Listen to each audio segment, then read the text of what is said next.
Philippines Season 3 Grand Champion!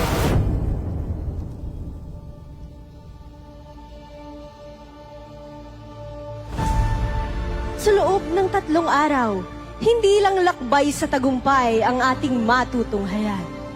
Handa na ba kayong maging parte ng kasaysayan? At ito ang Road to MTL Playoffs, Lakbay Pasulong! Inaantay ng ating mga teams ang inyong suporta, hindi lamang on-site but also online. Yes. We want to feel the love. Of course, dahil ito na nga yung first time, yung on-site MDA playoffs natin.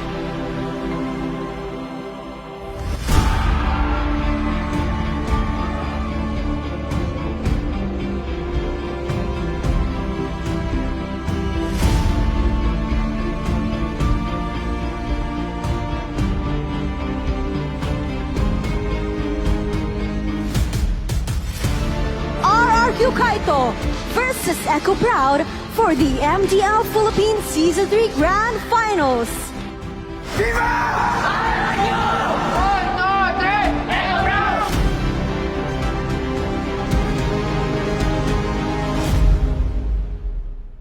Aizawa na lang ang natitirang buhay para sa mga orka.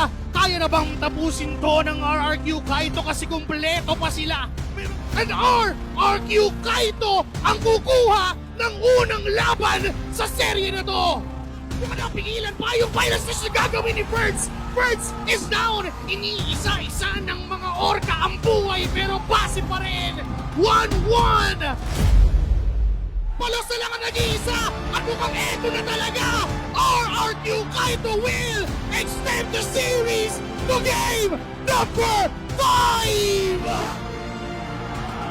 Matagal na nating tinatanong kung naghahari ang kaharian at hanggang kailan, hanggang dulo, tuloy sa paglipad, tuloy sa pagangat!